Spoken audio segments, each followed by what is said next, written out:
एहसास नहीं होता, लेकिन आप सब ने हमें हमारी ताकत का एहसास कराया है। इसके लिए आपका बहुत बहुत धन्यवाद।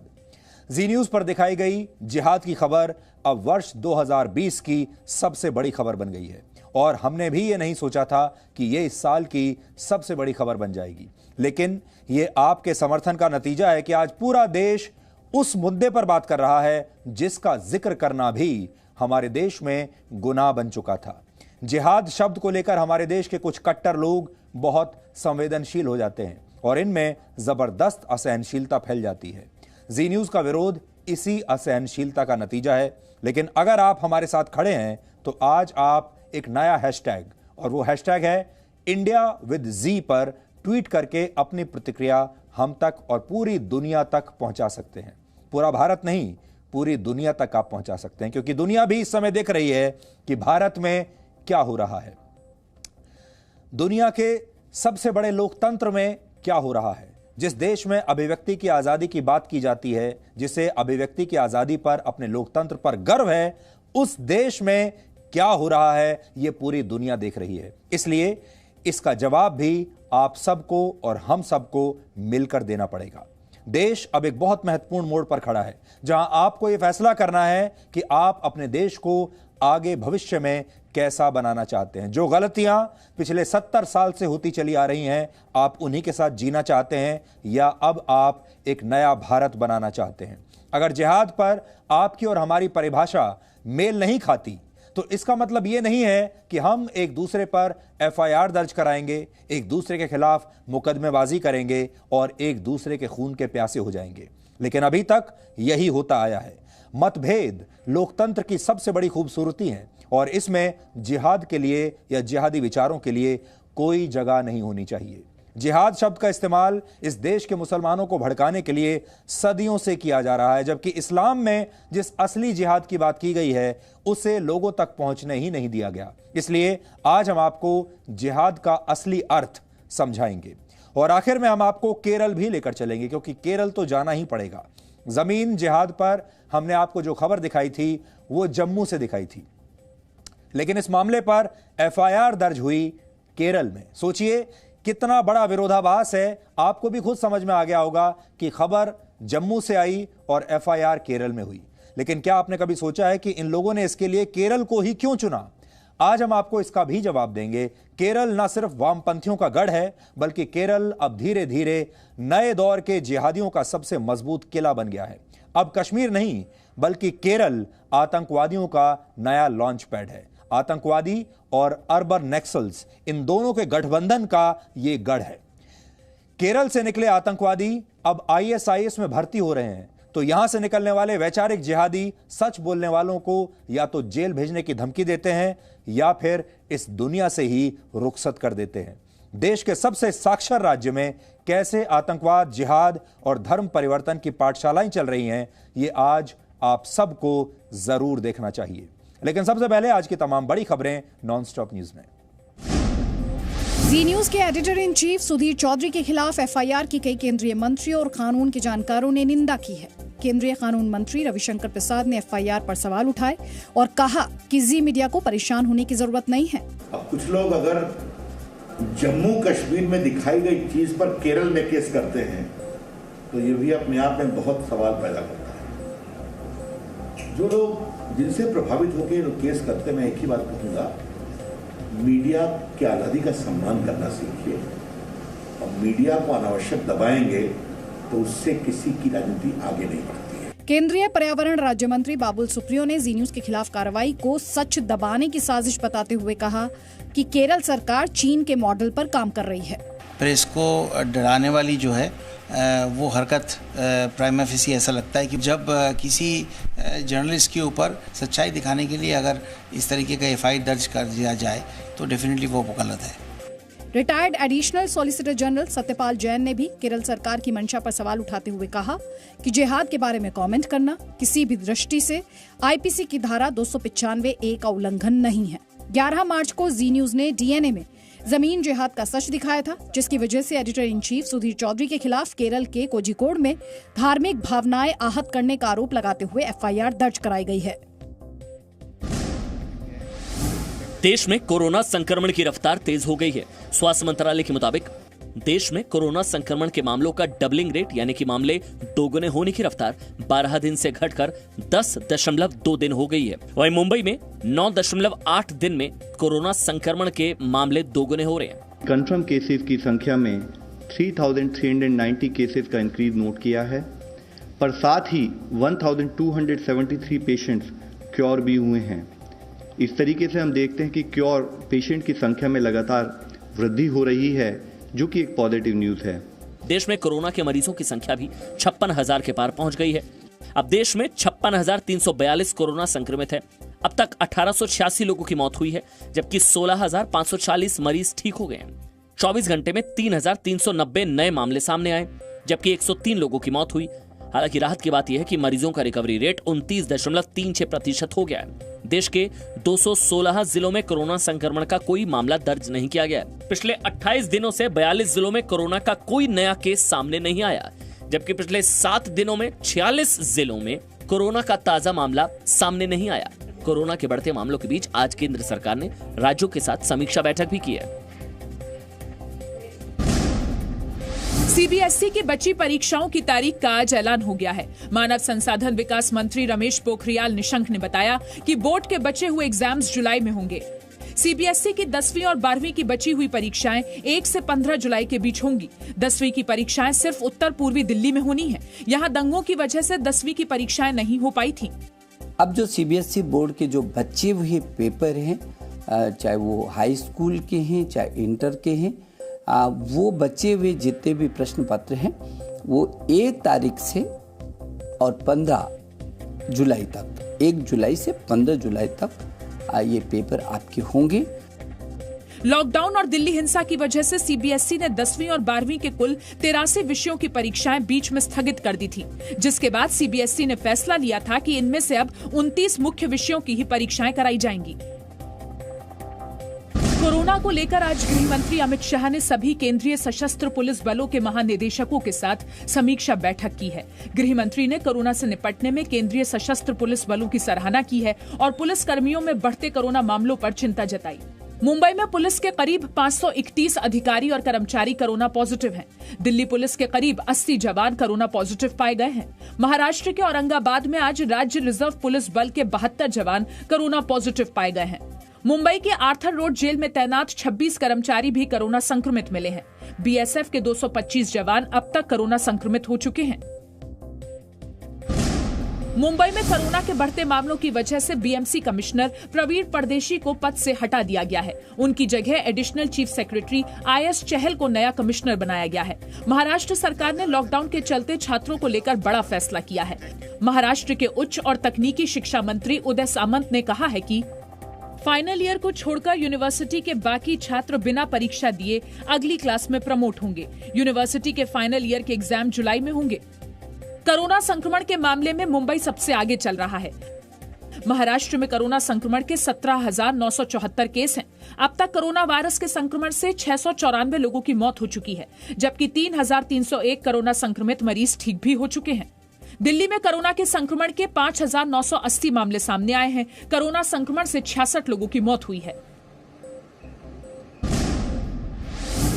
उत्तर प्रदेश के मुख्यमंत्री योगी आदित्यनाथ ने दूसरे राज्यों में फंसे मजदूरों से पैदल या फिर साइकिल के जरिए प्रदेश वापस न लौटने की अपील की है। योगी आदित्यनाथ ने यह अपील महाराष्ट्र में रेल पटरी पर 16 मजदूरों की मौत के बाद की है। उत्तर प्रदेश में अब कोरोना के मरीजों की संख्या 3,071 हो गई है। अब तक 62 लोगों की मौत हो चुकी है। गाजियाबाद में संक्रमण बढ़ गया है। पिछले 24 घंटे में शहर में 13 नए केस आए हैं। अब गाजियाबाद में कुल 133 कोरोना संक्रमित हैं। वहीं नोएडा में 12 नए मामले सामने आए हैं, जिसके बाद कोरोना संक्रमितों की संख्या 213 हो गई है। 48,000 बेड्स की व्यवस्था अब हो गई है, यानी जो लक्ष्य मुख्यमंत्री जी ने तय किया था उस लक्ष्य की पूर्ति लगभग आज या कल में स्वास्थ्य विभाग और स्वास्थ्य शिक्षा विभाग उसको कर लेगा।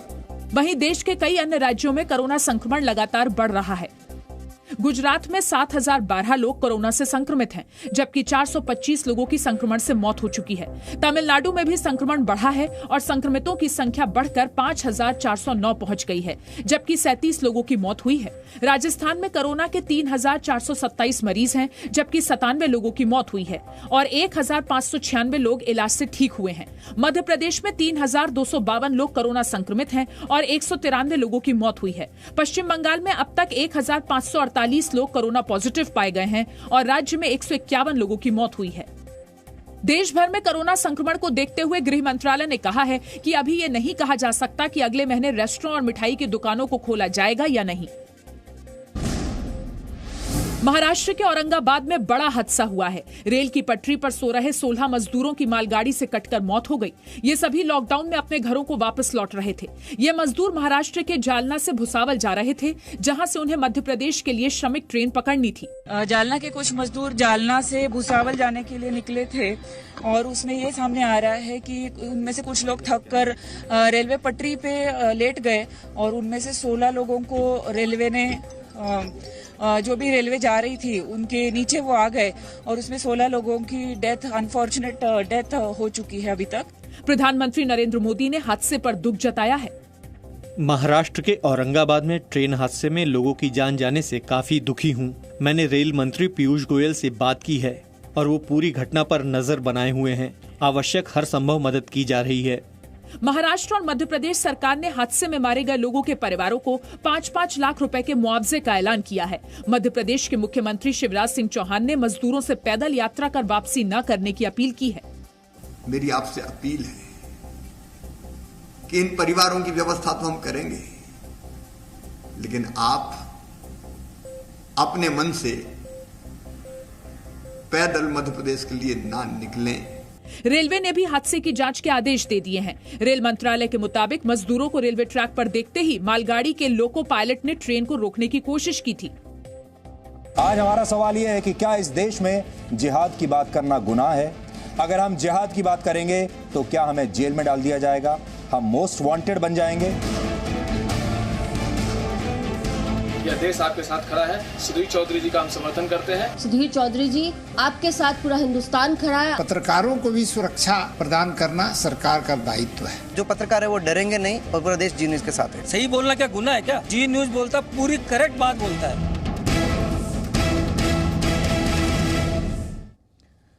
सबसे पहले हम आप सबका दिल से धन्यवाद कहना चाहते हैं। जी न्यूज के खिलाफ चलाए जा रहे इस FIR जिहाद के विरोध में जिस तरह से पिछले 24 घंटों में देश के करोड़ों लोगों ने हमारा साथ दिया है, उसने हमें एक नई ताकत दी है, एक नई ऊर्जा दी है। कल पूरे देश में करोड़ों लोगों ने DNA देखा, हमारा हौसला बढ़ाया और लाखों लोगों ने सोशल मीडिया पर भी हमें समर्थन दिया और अपनी प्रतिक्रियाएं भेजी। और आगे बढ़ने से पहले आपको एक बात और बता दें ताकि आपको अपनी ताकत का एहसास हो सके कि आपके अंदर कितनी ताकत है। अभी जो हमने आपको हैशटैग दिया इंडिया विद जी, आप सोचिए अभी DNA शुरू हुए कुछ मिनट ही हुए हैं और इंडिया विद जी का जो हैशटैग है ये पूरे देश में, भारत में नंबर 1 पर पहुंच गया है। ये है आपकी ताकत। हमने आपको ये सच किसी पुरस्कार की उम्मीद में नहीं दिखाया, किसी पद या पैसे के लालच में नहीं दिखाया। हमने ये सब इसलिए किया ताकि आप सब लोगों को ये अब समझ में आए कि अगर जिहाद फैलाने वालों को रोका नहीं गया तो इस देश का भविष्य क्या हो सकता है। और हम एक बार फिर से ये कहना चाहते हैं, जिहाद फैलाने वालों के बारे में जब हम बात करते हैं तो एक खास वर्ग या एक खास कौम अपने आप को इससे जोड़कर ना देखे। जिहाद फैलाने वालों से हमारा मतलब यह है वो जिहाद जो देश को तोड़ता है, वो जिहाद जो बेकसूर लोगों का खून बहाता है, वो जिहाद जो कट्टरपंथी लोगों को इस देश में और शक्तिशाली बनाता है, उस जिहाद की हम बात कर रहे हैं। इसलिए इस जिहाद का किसी कौम से, किसी धर्म से कोई लेना देना नहीं है। हर धर्म में शांति प्रिय लोग हैं और हर धर्म में कट्टर लोग भी होते हैं। जिहाद पर जो कुछ हमने दिखाया वो वर्ष 2020 की यानी इस साल की सबसे बड़ी खबर बन गई है। हमने खुद कभी इस बात की कल्पना नहीं की थी, लेकिन आज भी मैं आप लोगों के सामने ये कहने नहीं आया हूं कि मुझे निशाना बनाया जा रहा है और मैं बड़ी परेशानी में हूं या चैनल बड़ी परेशानी में है। हम विक्टिम कार्ड खेलना नहीं जानते, हम सिर्फ लड़ना जानते हैं और हम सिर्फ सच के साथ खड़े होना जानते हैं और हम लड़ाई लड़ना अच्छी तरह से जानते हैं। मैं आप लोगों को और जी न्यूज़ जो आपका पसंदीदा चैनल है, हम आप लोगों को एक बड़ी तस्वीर दिखाना चाहते हैं, देश की बड़ी तस्वीर, देश का भविष्य। ये बड़ी तस्वीर ये सवाल खड़ा करती है कि क्या अब आपने अपने इस देश में अगर जिहाद का ज भी बोल दिया तो क्या आपको जेल भेज दिया जाएगा? फिर से मैं आपको बताता हूं, अगर इस देश में आपने जिहाद का ज भी कह दिया तो क्या आपको जेल में डाल दिया जाएगा? ये बड़ा सवाल है। अगर आपने आतंक फैलाने वालों का विरोध किया तो क्या आपको अदालतों और पुलिस के थानों के चक्कर काटने पड़ेंगे? मतभेद लोकतंत्र की सबसे बड़ी खूबसूरती होती है, क्योंकि लोकतंत्र में तमाम विचारधाराओं के लोग एक साथ मिलकर रह सकते हैं और अपने मतभेद भी जाहिर कर सकते हैं। अगर जिहाद पर आपकी और हमारी परिभाषा मेल नहीं खाती है तो इसका मतलब यह नहीं है कि हम एक दूसरे पर एफआईआर दर्ज कराएंगे, एक दूसरे के खिलाफ मुकदमेबाजी करेंगे और एक दूसरे के खून के प्यासे हो जाएंगे, लेकिन हो यही रहा है। इसलिए आज आपको मतभेद की इस खूबसूरती को भी समझना होगा और इसे वापस लाना होगा। लेकिन यहां हम एक बार फिर से कहना चाहते हैं, और वो बात यह है कि इस समय देश एक बहुत महत्वपूर्ण मोड़ पर खड़ा हुआ है और आप सबको अब यह तय करना है कि आप अपने देश को कैसा बनाना चाहते हैं। जो गलतियां दशकों से होती आ रही हैं, शताब्दियों से होती आ रही हैं, क्या आप उन्हीं गलतियों के साथ जीना चाहते हैं या अब कोर्स करेक्शन करना चाहते हैं? अगर ऐसा ही चलता रहा तो अब इसके बाद देश में दो वर्ग बंट जाएंगे, देश दो वर्गों में बंट जाएगा। एक वर्ग उन लोगों का होगा जो आतंकवादियों को शहीद मानते हैं, एक वर्ग मीडिया के उन लोगों का बन जाएगा जो आतंकवादियों को आतंकवादी नहीं लिखते, मिलिटेंट लिखते हैं, जो आतंकवादियों को लीडर लिखते हैं, जो आतंकवादियों को कभी तो मासूम पेंटर बताते हैं, कभी एक स्कूल हेडमास्टर का मासूम बच्चा बताते हैं। एक वो लोग हो जाएंगे और दूसरा वर्ग उन लोगों का होगा जो हमारे बहादुर सैनिकों की शहादत को सलाम करते हैं, उन्हें शहीद कहते हैं। एक वर्ग उनका होगा जो आतंकवादियों के नाम से स्मारक बनाना चाहते हैं। अफजल गुरु प्रेमी, जो अफजल गुरु के प्रेमी लोग हैं, अफजल प्रेमी गैंग जिसे हम कहते हैं, एक वर्ग ये बन जाएगा। वो खुलेआम अफजल गुरु के पक्ष में नारे लगाएंगे, आतंकवादियों की फांसी की सजा रोकने के लिए सुप्रीम कोर्ट को खुलवा लेंगे आधी रात को। एक वर्ग वो है।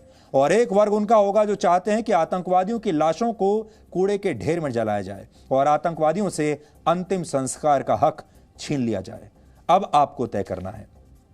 कल से अब तक देश के करोड़ों लोगों ने जो प्रतिक्रियाएं दी हैं, जिस तरह से हमारा समर्थन किया है, उससे यह बात साफ हो गई है कि इस देश के करोड़ों लोग अब जिहादियों और देश की अखंडता के बीच दीवार बनकर खड़े हो गए हैं। और आज आप सबके लिए ताली बजाने का मन कर रहा है। आप चाहें तो एक दूसरे के लिए ताली बजा सकते हैं, एक दूसरे को शाबाशी दे सकते हैं, क्योंकि इस मुद्दे के बाद हमने देश में एक नई तरह की एकता देखी है। आप सबकी शक्ति मुट्ठी भर लोगों की शक्ति से कहीं ज्यादा है। हमारे साथ आप खड़े हैं, इस देश की जनता खड़ी है और इस तथ्य ने हमारे इरादों को अब और मजबूत कर दिया है। इसलिए यह लड़ाई हम और मजबूती से लड़ पाएंगे और हम आपको यह आश्वासन देते हैं कि हम भी आपके साथ ऐसे ही खड़े रहेंगे, पूरी सच्चाई के साथ, पूरी निष्ठा के साथ, और इस भरोसे को कभी टूटने नहीं देंगे। इसलिए सबसे पहले आज आप अपनी ही खबर देखिए, अपने आप को देखिए, भारत को देखिए, इस देश को देखिए कि कैसे देश के बड़े बड़े लोगों से लेकर देश के आम लोगों तक सब ने हमें समर्थन दिया है, हमारा हौसला बढ़ाया है और कैसे पूरा भारत अब एक सूत्र में बंध गया है।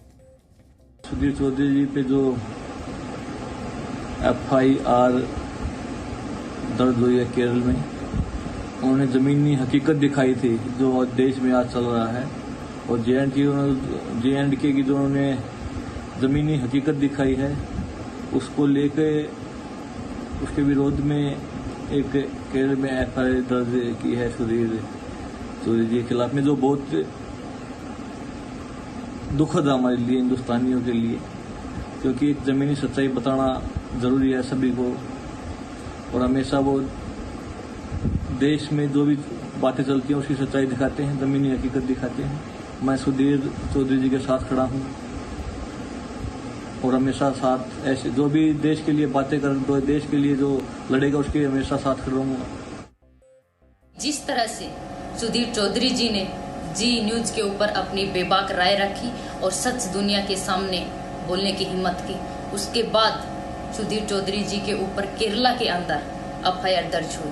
पूरा हिंदुस्तान सुधीर चौधरी जी के साथ खड़ा है और मैं भी सुधीर चौधरी जी और जी न्यूज के साथ खड़ी हूँ, क्योंकि जो देशभगत पत्रकार हैं जब भी वो सच दिखाने की कोशिश करते हैं और सच बोलते हैं तो उनकी आवाज को दबाया जाता है।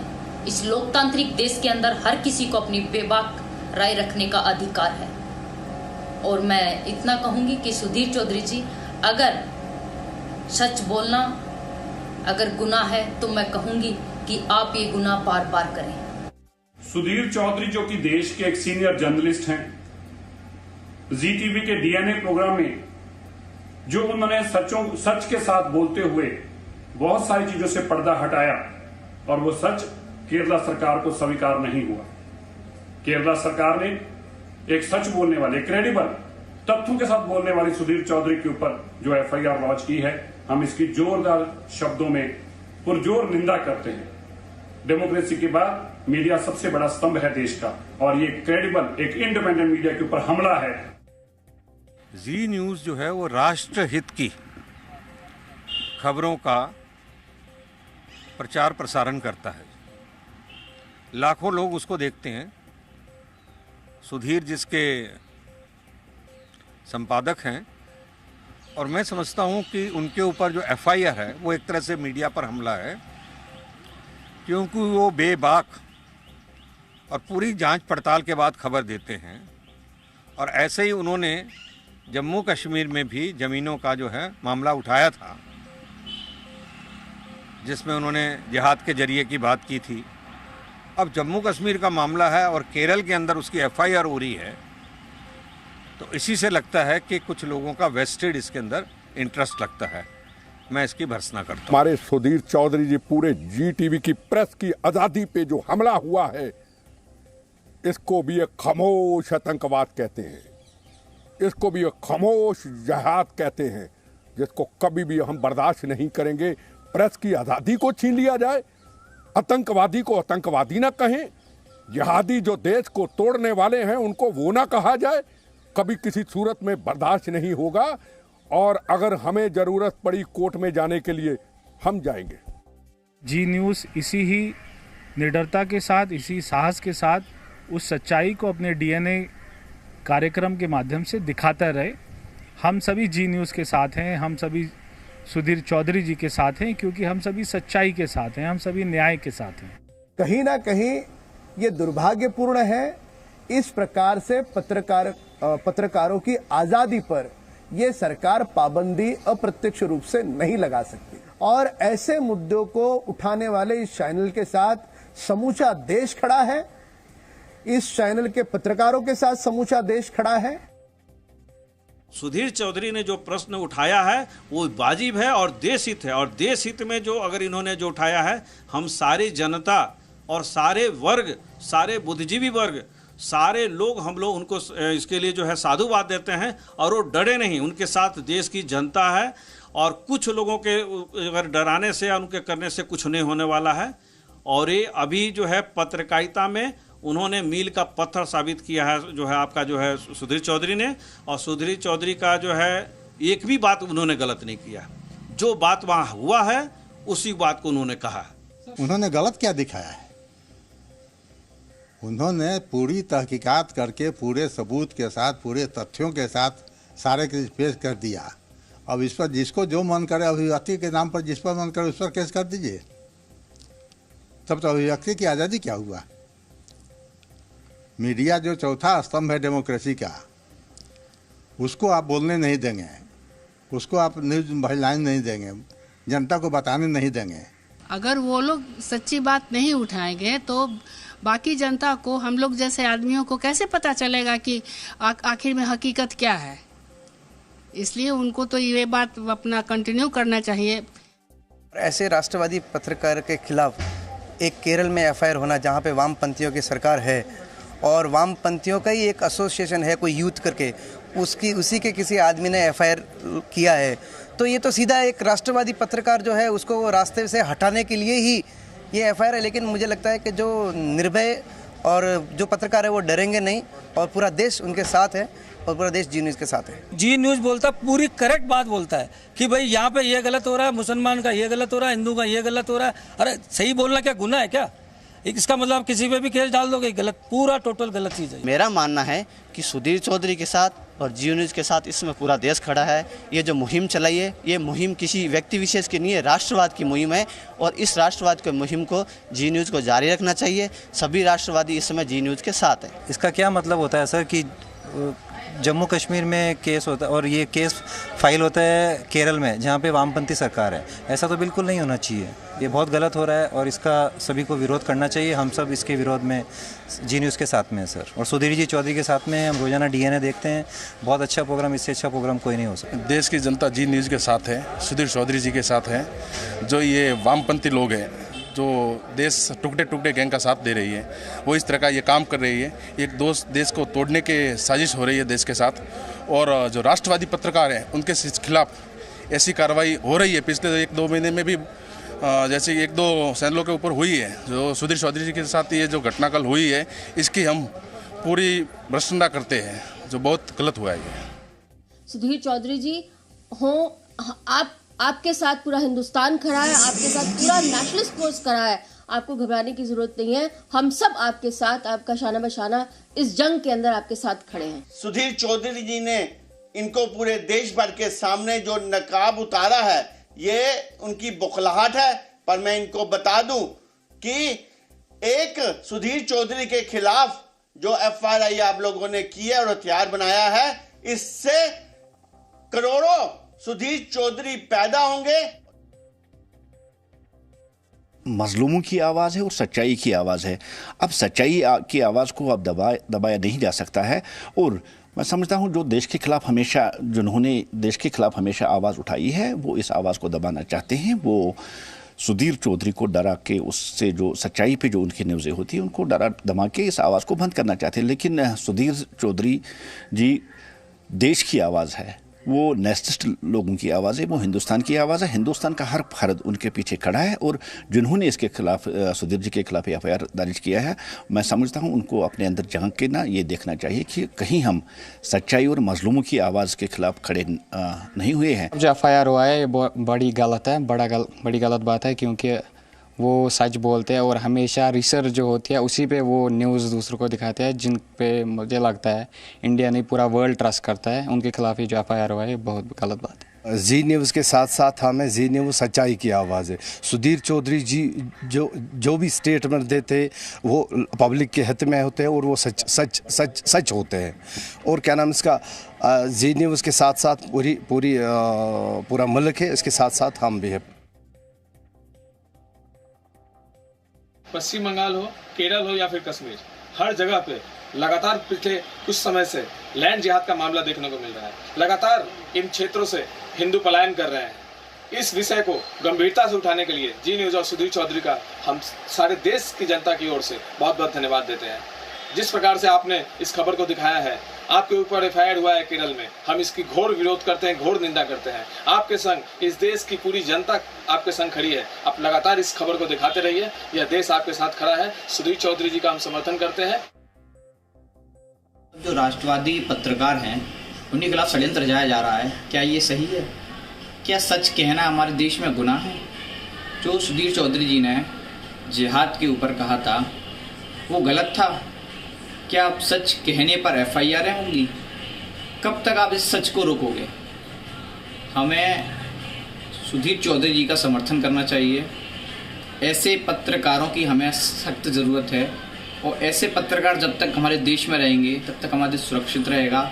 हमें सच्चे कर्तव्यनिष्ठ पत्रकार का समर्थन करना चाहिए। मैं और मेरा परिवार, मेरे सभी साथी सुधीर चौधरी जी के साथ हैं, और मैं तब तक साथ रहूंगा जब तक सच की लड़ाइयाँ चलेंगी। देश में तथाकथित बुद्धिजीवियों द्वारा राष्ट्रवादी पत्रकारों के खिलाफ जो प्रोपोगेंडा चलाया जा रहा है वो वास्तव में चिंताजनक है, और कुछ गैंग जो हावी होते जा रहे हैं, पत्रकारों की आवाज़ को दबाने का प्रयास कर रहे हैं, वो बिल्कुल भी ठीक नहीं है। देश सब जानता है, देश देख रहा है, देश इसका जवाब देगा। मैं आज जी न्यूज़ और सुधीर चौधरी जी को सैल्यूट करता हूं एवं उनके साथ खड़ा हूं। जी टीवी का ये उद्देश्य है कि वो हमारे जो देश में डिफरेंसेस है उसको ख़त्म करके भाईचारा फैलाए, जो गलत चीज़ है उसको क्लियरली पेश किया जाए। तो सुधीर जी का मैं पूरा समर्थन करता हूँ, हमारे सभी देशवासी भी उनका समर्थन करते हैं और ये जो उनके ऊपर कोशिश की जा रही है हम उसका पूरा विरोध करते हैं। डीएनए हम डेली देखते हैं कि जहाँ पर सुधीर चौधरी ने जो सच है वो सबको सामने बताते हैं। कि जिहाद के सामने जो बताया वो गलत नहीं है और अभी भी हम सबको ये पुलिस वाले को भी सोचना चाहिए कि भी इनके सामने एफआईआर करना ये बहुत गलत बात है और ये सब न्याय प्रणाली को भी सोचना चाहिए। देश के अंदर हर एक आदमी को बोलने का संवैधानिक अधिकार है, वाणी स्वतंत्रता का, और जो भी मीडिया बता रही है ये बिल्कुल सही है और बिल्कुल सत्य। ये वो जिहादी है जो भारतीय संविधान को मानते ही नहीं है, वो ये जिहादी है जो भारत के टुकड़े करने पे गिने हैं, वो ये जिहादी है जो कुछ सिलेक्टेड समुदाय से आए हैं। जो सबसे अच्छी बात हुई है इस पूरे प्रकरण की वो ये है कि अब जी न्यूज़ आप सबका अपना मंच बन गया है। अब जी न्यूज़ पर आप सब लोग आकर अपनी बात कह सकते हैं। देश क्या सोचता है, आपके मन में क्या चल रहा है, उसकी अभिव्यक्ति का एक बहुत बड़ा मंच जी न्यूज़ बन गया। और आपने देखा कि अब हमने जी न्यूज़ के इस मंच को आपके लिए, आप सब के लिए, अपने दर्शकों के लिए खोल दिया है। इसलिए आप अगर कुछ महसूस करते हैं, कुछ कहना चाहते हैं तो अपना वीडियो बनाकर हमें भेज सकते हैं और हम उस वीडियो को न सिर्फ भारत में बल्कि पूरी दुनिया में पहुंचाएंगे, क्योंकि पूरी दुनिया भी इस समय भारत की तरफ देख रही है। ये जो खबरें हैं, ये जो एफआईआर की खबर है, ये सिर्फ भारत में नहीं, अब इसके बारे में पूरी दुनिया में बात हो रही है। दुनिया भर में जो हमारे भारतीय रहते हैं वो सब भी बहुत बेसब्री से इस समय देख रहे हैं कि उनके देश में क्या हो रहा है, और जो विदेशी लोग हैं, जो विदेशी मीडिया है, वो भी बहुत बेसब्री से ये देख रही है कि भारत में ये क्या होने वाला है, और वो भी अपने मौके का इंतजार कर रहे हैं। हमने अभिव्यक्ति की आजादी और कानूनों के दुरुपयोग पर आज देश के कानून मंत्री रविशंकर प्रसाद से भी बात की और उन्होंने साफ कहा कि मीडिया की आवाज दबाने की कोशिश सही नहीं है और मीडिया की आजादी का हर लोकतंत्र में सम्मान होना ही चाहिए। जी न्यूज़ ने रोशनी एक्ट के अंतर्गत जो विषय कश्मीर का दिखाया है, जमीन हड़पने का, वो देश हित में है, जनहित में है। ये बात मैं पूरी प्रामाणिकता से करना चाहूँगा और ये आपका अधिकार भी है, आपके संपादक का भी अधिकार है। अब कुछ लोग अगर जम्मू कश्मीर में दिखाई गई चीज़ पर केरल में केस करते हैं तो ये भी अपने आप में बहुत सवाल पैदा करता है। जो लोग जिनसे प्रभावित होकर जो केस करते, मैं एक ही बात कहूँगा, मीडिया की आज़ादी का सम्मान करना सीखिए। और मीडिया को अनावश्यक दबाएंगे तो उससे किसी की राजनीति आगे नहीं बढ़ती है। हम लोगों ने इमरजेंसी में संघर्ष किया है तो हम जानते हैं मीडिया का काम है आलोचना भी करना, मीडिया का काम है सार्थक खबरों को भी दिखाना, और अगर कोई आलोचना डिफेमेटरी है तो आप कार्रवाई कर सकते हैं। किसी के खिलाफ कोई उसको डिफेम नहीं करना चाहिए, लेकिन जनहित की कोई बात दिखाई जाती है उससे हमको परेशानी क्या है ये मैं समझ नहीं आता। मेरे कानून मंत्री के रूप में सीमाएँ हैं मेरी, लेकिन एक बात क्या सच्चाई नहीं है कि इसको लेकर क्रिश्चियन मिशनरी ने भी लव जिहाद को लेकर सवाल उठाया था। ये देश हित का मामला है, पीएफआई की भूमिका पर देश में चर्चा होती है। लेकिन मैं मीडिया को एक ही बात कहूँगा, ऐसी चीज़ों से न घबराने की ज़रूरत है न परेशान होने की ज़रूरत है। ये देश में मीडिया की आज़ादी सुरक्षित है और भारत का लोकतंत्र मजबूत है। राष्ट्रवाद पर इससे कोई चोट नहीं पहुँचेगी। हिंदुस्तान के जनता के हृदय में राष्ट्रवाद है, भारत आगे बढ़ना चाहिए। अब आपको जी न्यूज़ की इस पत्रकारिता के प्रति कुछ लोग कितने असहनशील हो जाते हैं, इसका एक ताज़ा उदाहरण हम आपको देना चाहते हैं। एफआईआर दर्ज करवाने के बाद अब कुछ लोगों ने मेरी शिकायत ट्विटर को भी कर दी है। यानी कल हम जो बात कर रहे थे, इससे पहले जो हमने बात की थी, जो जम्मू से खबर दिखाई थी, वो हमने आपको दिखाई थी ज़मीन जिहाद के ऊपर। उसमें हमने ये आपको बताया था जिहाद कितनी तरह का होता है। हार्ड जिहाद भी होता है और सॉफ्ट जिहाद भी होता है। हार्ड जिहाद आपने देख लिया कश्मीर में, जो बंदूकों के जरिए होता है, लेकिन सॉफ्ट जिहाद सोशल मीडिया के जरिए होता है, फिल्मों के जरिए भी होता है, साहित्य के जरिए होता है, इतिहास से छेड़छाड़ के जरिए होता है, टीवी चैनल्स के जरिए होता है, अखबारों मीडिया के जरिए होता है सॉफ्ट जिहाद। अब यह जिहाद एक अलग स्तर पर पहुंच गया और उसका एक ताज़ा उदाहरण आज मैं आपको देना चाहता हूं। मेरे हाथ में वो ताज़ा उदाहरण है। अब जो जिहाद होता है, आपने देखा होगा कि दुनिया भर के जो जिहादी हैं वो सोशल मीडिया के जरिए भी लोगों को ब्रेन वॉश करते हैं। ISIS जैसे जो संगठन हैं वो भी अब सोशल मीडिया और इंटरनेट के जरिए डिजिटली लोगों को ब्रेन वॉश करते हैं। और अब जो सोशल मीडिया के बड़े बड़े प्लेटफॉर्म हैं वहां पर भी इन लोगों का कब्जा होता जा रहा है। FIR तो हमारे खिलाफ इन्होंने कर दी, अब उन्होंने ट्विटर पर हमारी शिकायतें करनी शुरू की।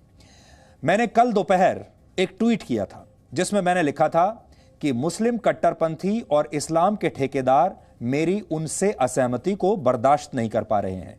सबसे बुरी बात यह है कि कुछ सरकारें भी देश को बांटने की उनकी इस योजना का हिस्सा बन रही हैं। यह खतरनाक कोशिश अभी के अभी रुकनी चाहिए। यह मेरा ट्वीट था जो आपकी स्क्रीन पर है, अंग्रेजी में है, आप इसको पढ़ लीजिए और सोचिए कि इसमें मैंने क्या गलत कहा। लेकिन मेरे इस ट्वीट से भी बहुत सारे लोगों की धार्मिक भावनाओं को ठेस पहुंच गई और यह बात उन्हें बड़ी चुभ गई।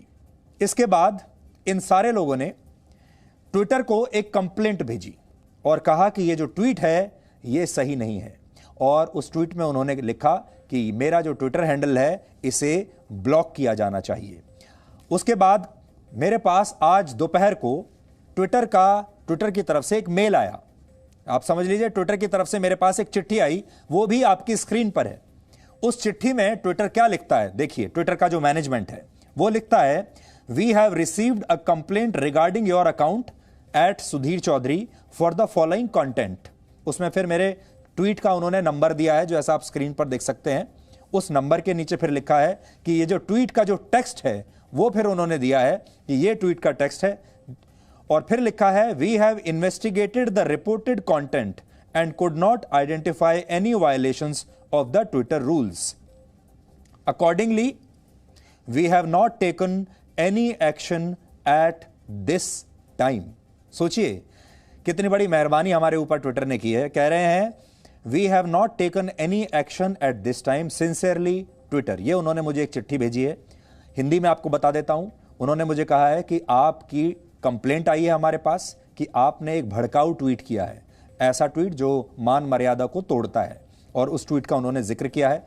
पढ़कर मैं अंग्रेजी में आपको सुना देता हूं। मेरा ट्वीट क्या था, Muslim extremists and the contractors of Islam can't tolerate any voice of dissent. What is worse is that some governments becoming willing accomplices in their plot to divide the country. This dangerous practice needs to be stopped right now. ये मैंने उसमें लिखा था। मुझे नहीं लगता मैंने कोई खराब बात लिखी। और खुशी इस बात की है कि ट्विटर ये कहता है कि हमने भी इसको इन्वेस्टिगेट किया और हमें ये नहीं लगा कि इसमें आपने किसी भी कानून का कोई उल्लंघन किया है, इसलिए हम आपके खिलाफ कोई एक्शन नहीं ले रहे हैं। बड़ी मेहरबानी आपकी कि आपने हमारे खिलाफ कोई एक्शन नहीं लिया। लेकिन जब केरल पुलिस के पास यह कंप्लेंट इसी तरह की गई होगी डीएनए को लेकर, जी न्यूज को लेकर, तो केरल की पुलिस वो नहीं कर पाई जो ट्विटर ने किया। ट्विटर ने तो कह दिया कि हमने इन्वेस्टिगेट कर दिया और इसमें कुछ गलत नहीं पाया, लेकिन केरल की पुलिस ने इस पर तुरंत एफआईआर दर्ज कर ली बिना जांच किए। अब आप सोच लीजिए कि जम्मू से जो खबर हमने की उसकी एफआईआर केरल में जाकर होती है और केरल की पुलिस एक बार भी यह जांच करने की कोशिश नहीं करती कि जो शिकायत हुई है उसमें कोई मेरिट भी है या नहीं, और तुरंत नॉन बेलेबल सेक्शंस में गैर जमानती धाराओं के तहत हमारे खिलाफ एफआईआर दर्ज कर लेती है। जाहिर है आपको समझ में आ रहा होगा, जिसने ये कंप्लेंट की है वो भी एक राजनीतिक कार्यकर्ता है और वो सीपीआई का जो यूथ विंग है उसका एक पदाधिकारी है, और उसके कहने पर ये कंप्लेंट दर्ज हो गई, एफआईआर दर्ज हो गई। एफआईआर हमारे देश में ऐसे दर्ज नहीं होती। आप आम लोग हैं, आप में से बहुत सारे लोगों को ऐसे तजुर्बे रहे होंगे। आप जाइए आज थाने में और किसी के खिलाफ शिकायत कीजिए कि इस आदमी की वजह से मेरी भावनाएं आहत हुई हैं, और आप देखिए कि कितने देश के ऐसे थाने हैं जहां आपके कहने पर चुटकियों में एफआईआर दर्ज हो जाए, और वो भी गैर जमानती धाराओं के तहत। आप जाकर देखिए यहां तक कि हमारे देश में तो हालत यह है कि अगर मारपीट का भी कोई केस हो जाता है, चीटिंग का कोई केस हो जाता है, या कोई बहुत बड़ा धोखेबाजी का भी केस हो जाता है, तब भी पुलिस बहुत आराम से एफआईआर दर्ज नहीं करती। लेकिन यहां सब कुछ होता चला गया। जाहिर है आप समझ सकते हैं कि ऊपर से आदेश आया होगा, ऊपर से। अब आप समझ लीजिए ऊपर कौन है। ऊपर हो सकता है मुख्यमंत्री हो, ऊपर हो सकता है वो पार्टी हो जिसने इन लोगों को मुख्यमंत्री बनाया है। कहीं ना कहीं से दबाव आया होगा। और ये जो मुख्यमंत्री हैं, इन्हें चुनती तो जनता ही है, लेकिन ये मुख्यमंत्री अब अपने आप को कानून का मालिक समझ बैठते हैं, उस राज्य का मालिक समझ बैठते हैं, उस राज्य का राजा समझ बैठते हैं। और ये कहते हैं, ऐसी इन्हें गलतफहमी हो जाती है कि हम सब इनके राज में जी रहे हैं और ये हमारी किस्मत तय करेंगे। ऐसा इन कुछ गिने चुने मुख्यमंत्रियों को गलतफहमी हो गई है। और यह गलतफहमी आप ही दूर कर सकते हैं, क्योंकि जनता ही इन्हें बनाती है। अब यह बिल्कुल हो सकता है कि इस ट्वीट से कोई आहत हो गया हो सकता है आहत हो गया हो, हम किसी को रोक नहीं सकते। हो सकता है हमने जो खबर आपको दिखाई जमीन जिहाद वाली, उससे भी हो सकता है कोई ना कोई आहत हो गया हो। लेकिन हमारे देश में करीब करीब 20 करोड़ मुसलमान रहते हैं। क्या ये कैसे पता चलेगा कि ये सारे 20 करोड़ के 20 करोड़ मुसलमान हमसे आहत हो गए? हो सकता है कि सिर्फ 20 लोग ही आहत हुए हों, हो सकता है सिर्फ 2 ही लोग आहत हुए हों, और यह भी हो सकता है, जिसके बहुत चांस हैं, कि सिर्फ ये शिकायतकर्ता ही आहत हुआ हो, और वो भी किसी खास कारण से। तो क्या पुलिस किसी एक व्यक्ति को 20 करोड़ मुसलमानों की आवाज मानकर एफआईआर दर्ज कर लेगी? जिस आदमी ने यह एफआईआर दर्ज कराई है, उसे मुसलमानों का ठेकेदार किसने नियुक्त किया है? वो कैसे ये बताएगा कि देश के 20 करोड़ मुसलमान यही सोच रहे हैं जिहाद के बारे में जो वो सोचता है? हो सकता है बाकी के करोड़ों मुसलमान इस व्यक्ति से सहमत ना हो। आज भी मैं बहुत सारे ऐसे मुसलमानों को जानता हूं, ज्यादातर मुसलमानों को, जो देशभक्त हैं, जो आज भी भारत के बारे में अच्छा सोचते हैं, जो आज भी भारत को एक रखना चाहते हैं, और जो भारत के वैसे ही देशभक्त नागरिक हैं जैसे हम और आप हैं। ऐसे बहुत सारे मुसलमान हैं। लेकिन उनकी ठेकेदारी क्या ऐसे लोग करेंगे?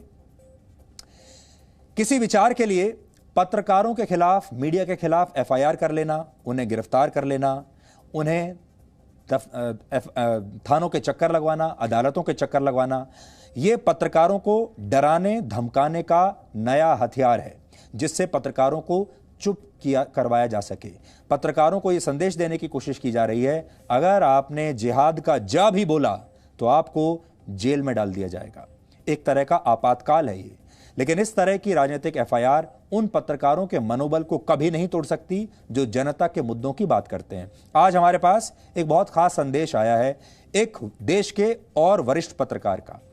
डीडी न्यूज के सीनियर एडिटर अशोक श्रीवास्तव ने आज पत्रकारों पर हो रहे इन हमलों के खिलाफ अकेले ही दिल्ली के प्रेस क्लब के बाहर खड़े होकर विरोध किया है और अपनी आवाज उठाई है। अकेले वो खड़े हुए हैं। पहले आप उनका ये संदेश सुनिए और फिर हम अपनी बात आपको आगे बढ़ाएंगे। देखिए, देश में जब कभी भी मीडिया पर या पत्रकारों पर हमले हुए हैं, उनकी आवाज दबाने की कोशिशें हुई हैं, उस वक्त इसी प्रेस क्लब से लगातार ये आवाजें उठी हैं कि मीडिया पर और पत्रकारों पर हमले बंद होने चाहिए।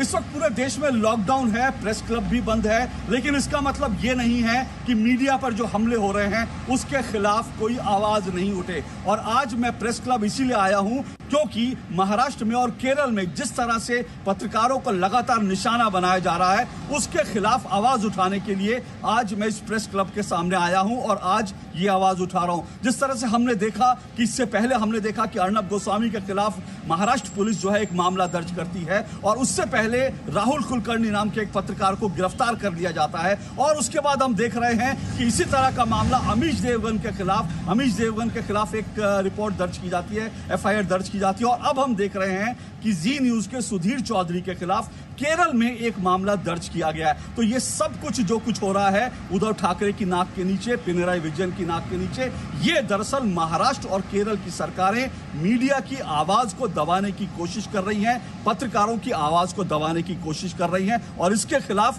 पूरे देश को एकजुट होकर बोलना चाहिए और इसके खिलाफ मीडिया में भी सबको एकजुट होकर आवाज उठानी चाहिए। दिल्ली के प्रेस क्लब के बाहर अशोक श्रीवास्तव अकेले खड़े होकर अपने दम पर यह बात कह रहे हैं। आज हमारे देश की हालत असल में ऐसी ही हो गई है, क्योंकि जो लोग सच बोलते हैं वो अक्सर अपने आप को ऐसे ही अकेला खड़ा हुआ पाते हैं। जो लोग सच बोलने की हिम्मत करते हैं अक्सर आजकल इस कलयुग में उनकी हार हो जाती है। लेकिन हम ये सब बदलना चाहते हैं। अब ऐसा नहीं होगा। अब सच बोलने वाले अकेले नहीं रहेंगे। अब सच बोलने वाले हारेंगे नहीं बल्कि जीतेंगे। आपने देखा कैसे अशोक श्रीवास्तव पत्रकारों के खिलाफ दर्ज होने वाली इन एफआईआर का विरोध कर रहे हैं और हमले को गलत बता रहे हैं। इसलिए अब आपको हम ये भी समझाना चाहते हैं कि जिन कानूनों के तहत इस तरह की फर्जी एफआईआर दर्ज होती हैं उन कानूनों का दुरुपयोग कैसे हो रहा है। केरल में मेरे खिलाफ जो एफआईआर दर्ज की गई उसमें आरोप है कि जी न्यूज ने 11 मार्च को जो कार्यक्रम दिखाया उससे देश के मुसलमानों की धार्मिक भावनाएं आहत हुई और ये एफआईआर आईपीसी की धारा 295A के तहत दर्ज की गई है जो नॉन बेलेबल है। लेकिन सवाल यह है कि जब भारत के संविधान का अनुच्छेद 19 सबको अभिव्यक्ति की आजादी देता है, सबको अपनी बात कहने का हक देता है, तो फिर जिहाद का जिक्र किसी की धार्मिक भावनाओं को आहत कैसे कर सकता है। आईपीसी की इस धारा को उन पत्रकारों के खिलाफ नया राजनीतिक हथियार बनाया जा रहा है जो सच दिखाने की हिम्मत करते हैं। इस देश में ऐसे गिने चुने पत्रकार ही अब बचे हैं, लेकिन कई राज्यों की सरकारों को ये सच पसंद नहीं है। वो जानते हैं अब बस थोड़े से लोग और बचे हैं, थोड़े से पत्रकार और बचे हैं और इस आखिरी राउंड में अगर हमने इन सारे पत्रकारों को इनका सफाया कर दिया, इन्हें डरा दिया, धमका दिया, ये अगर चुप हो गए तो फिर हमारा एजेंडा लगभग पूरे देश में लागू हो जाएगा। आईपीसी की धारा 295A की तरह ही एक और धारा है जिसे आईपीसी की धारा 500 कहते हैं, 500। ये धारा किसी के ऊपर तब लगाई जाती है जब उस व्यक्ति पर किसी की मानहानि या डेफेमेशन का आरोप होता है। आईपीसी 295A की तरह आईपीसी 500 का इस्तेमाल भी एक राजनीतिक हथियार के तौर पर होता है और आज ये बात मद्रास हाईकोर्ट ने अपने एक बहुत महत्वपूर्ण फैसले में मानी है। एक मीडिया हाउस के कुछ पत्रकारों और एक निजी कंपनी के बीच चल रहे मानहानि के मुकदमे पर सुनवाई करते हुए मद्रास हाईकोर्ट के जज जस्टिस GR स्वामीनाथन ने अपने फैसले में आज बहुत महत्वपूर्ण बात कही है जो आप सबको सुननी चाहिए। उन्होंने कहा है कि मानहानि की इस धारा को एक शक्तिशाली नेता और कंपनियां पत्रकारों के खिलाफ हथियार के तौर पर इस्तेमाल कर रही हैं जिसके जरिए पत्रकारों को डराया जाता है, लेकिन अदालतें लोगों के मूल अधिकारों की रक्षा करती रहेंगी। जस्टिस GR स्वामीनाथन ने अपने फैसले में जो सबसे बड़ी बात कही है वो मैं आपको पढ़कर सुनाना चाहता हूं। उन्होंने कहा है कि न्यायपालिका को एक एक्टिविस्ट की भूमिका निभानी होगी क्योंकि ये सब जानते हैं कि मानहानि के मुकदमों का इस्तेमाल शक्तिशाली राजनेता और प्राइवेट कंपनियां लोगों को डराने धमकाने के लिए कर रही हैं। इन शक्तिशाली लोगों की जेबों में बहुत पैसा, इस पर ध्यान दीजिए, वो लिख रहे हैं शक्तिशाली लोगों की जेबों में बहुत पैसा है। इन लोगों के हाथ इतने लंबे हैं कि वो मीडिया हाउस जिनके पास संसाधन है वो भी इनके सामने हथियार डाल देते हैं क्योंकि मीडिया हाउस भी कितने दिन तक लड़ेगा, पत्रकार भी कितने दिन तक लड़ेंगे और ये जो लंबी कानूनी लड़ाई होती हैं ये पत्रकारों को थका देती हैं। पत्रकार अपना काम करेगा या अदालतों के चक्कर काटेगा, पत्रकार अपना काम करे या 12-12 घंटे थानों में बैठा रहे, पत्रकार क्या करे। और आखिर में होता यह है कि पत्रकार अपने आप को बिल्कुल अकेला पाता है और फिर धीरे धीरे धीरे वो इस लड़ाई को हारने लगता है। लेकिन अब इस कहानी को हम बदलना चाहते हैं, इस कहानी के क्लाइमैक्स को हम बिल्कुल बदल देना चाहते हैं। साफ है कि हमारे देश में कानूनों का दुरुपयोग उन लोगों के खिलाफ जमकर होता है जो सच बोलने की हिम्मत करते हैं। आईपीसी की धारा 295A और 500 इसी दुरुपयोग का उदाहरण है। आज हमने जब इस मुद्दे पर जाने माने विशेषज्ञों से बात की तो ज्यादातर ने दो ही बातें कही। एक ये कि ऐसी धाराओं का दुरुपयोग बंद होना चाहिए और दूसरी बात यह कि अभिव्यक्ति की आजादी का यह उल्लंघन है। आप भी इन प्रतिक्रियाओं को आज ध्यान से सुनिए। लगता है कि जो भी व्यक्ति विशेष जो चल के आए हैं थाने तक, जिन्होंने FIR लॉन्च की है, उनकी लीनिंग भी लेफ्टिस्ट लीनिंग है, थोड़ा गवर्नमेंट भी उनको सपोर्ट करती है। तो जहां पॉलिटिकल वेंडेटा है और पॉलिटिकल लीनिंग्स पे है तो हमारे हिसाब से ये FIR लॉज नहीं होनी चाहिए। और एक चीज मैं और आपको बहुत इंपॉर्टेंट बता दूं कि सेक्शन 196 ये कहता है कि ये जो 295A वगैरह के ऑफेंसेस हैं ये जो है बिना सैंक्शन के प्रोसिक्यूशन नहीं लॉन्च हो सकता है, कोर्ट कॉग्निजेंस नहीं ले सकती है। और जिस वक्त जो है जब प्रोसिक्यूशन लॉन्च होगा, सैंक्शन दिया जाएगा, तो जो अथॉरिटी सैंक्शनिंग अथॉरिटी है वो प्रिलिमिनरी इन्वेस्टिगेशन कराएगी। जब प्रिलिमिनरी इन्वेस्टिगेशन की बात सैंक्शनिंग के वक्त हो रही है तो हम तो ये कहते हैं कि यहाँ पे FIR लॉन्च करने के पहले सुप्रीम कोर्ट भी कह रखा है कि हर केस में जरूरी नहीं कि कॉग्निजेबल ऑफेंस डिस्क्लोज होता हो तो आप एफआईआर ही लॉन्च करें, आप प्रिलिमिनरी इन्वेस्टिगेशन करें, उसके बाद अगर आपको प्राइम फेसाई कुछ कंटेंट्स लगते हैं तो आप एफआईआर लॉन्च कीजिए। बट यहाँ पे तो आउटराइटली हमें लगता है केरल का आदमी जम्मू कश्मीर से जिसको कुछ लेना देना नहीं, तो it appears to be a motivated move, बहुत फेयर और बोनाफाइड एक्शन नहीं दिखता।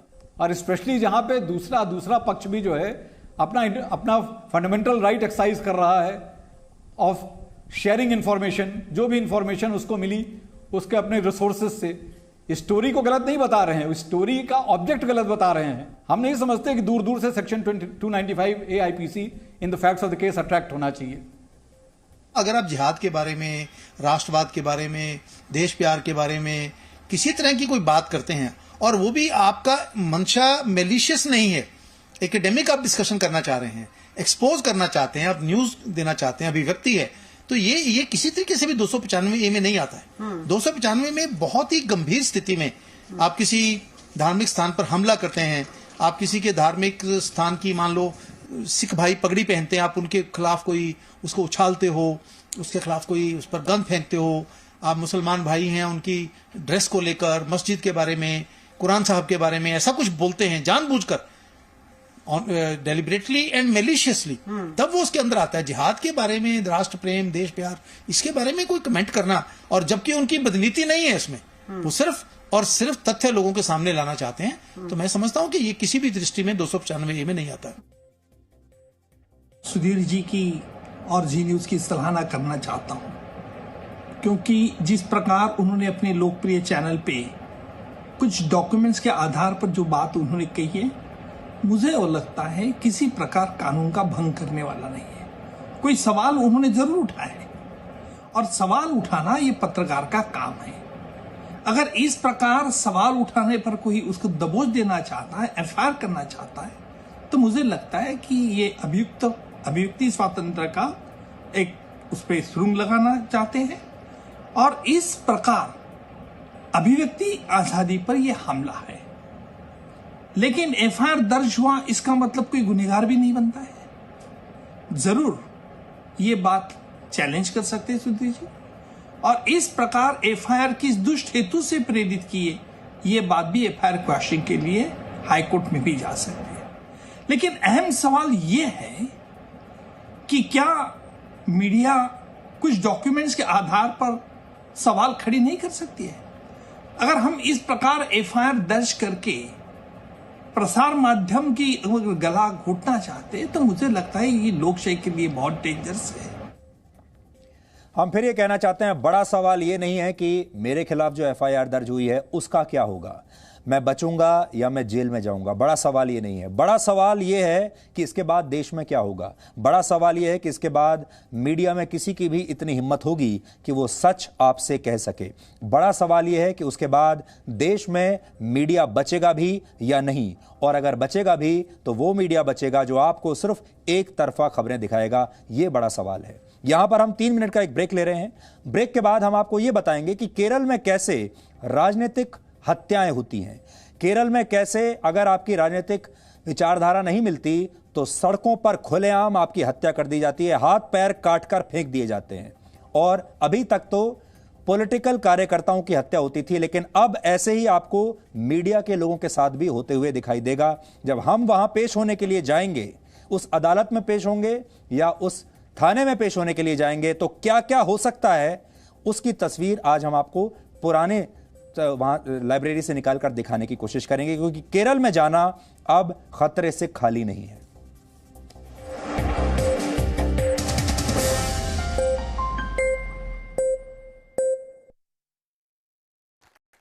इससे आगे पीछे कुछ नहीं है।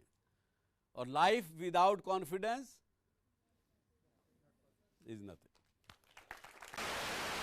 No signal, no worry. Presenting Z News app with live TV, latest updates and expert opinion. Available on Google Play and App Store. Download it now.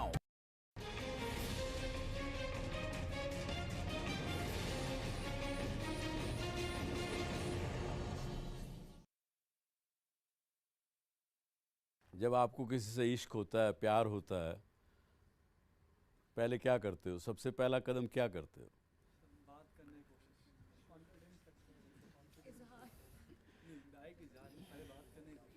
पहले बात करने की कोशिश करते हो, उसको लड़की को पटाने की कोशिश करते हो, उसको पूछते हो कि भाई तुम्हें क्या पसंद है, अरे मेरी तुम्हारी पसंद बहुत मिलती है, बड़ा खटाक से बोल देते हो हैं? और जब आपको रिस्पॉन्स ठीक मिलता है तो उसके बाद you go to the next step, फिर मीठी मीठी बात करोगे, how good you are, how nice you are. तो फिर कल क्या प्रोग्राम है, shall we go for a dinner, कि इतनी जल्दी नहीं कहोगे? लंच पे जाना प्रेफर करेंगे। So what I am saying is that unless you have confidence in your first step, you cannot go to the second step. Can you tell me one of you who can say that no, if I am not confident I can go to second step? Confidence के बिना जिंदगी नहीं है। और जैसा कि मैंने पिछले हफ्ते कहा कि जिंदगी क्या है, जिंदगी आपके साथ हर पल घटने वाला एक्सपीरियंस जो आपको मिलता है। किस प्रकार से? हम में से हर एक व्यक्ति, आप, मैं, कोई ऐसा आदमी नहीं है, कोई ऐसी लड़की नहीं है यहाँ जो कि इसको ना एक्सपीरियंस करते हो। You are a subject. जैसे हम कहें ना कि क्या सब्जेक्ट पढ़ते हैं, क्या चीज़ के बारे में जानकारी कर रहे हैं, यू आर ए सब्जेक्ट। और बाकी जो ये संसार है पूरा का पूरा, ये एक ऑब्जेक्ट है। क्या हुआ? एक सब्जेक्ट, दूसरा ऑब्जेक्ट। जब सब्जेक्ट ऑब्जेक्ट के साथ इंटरेक्ट करता है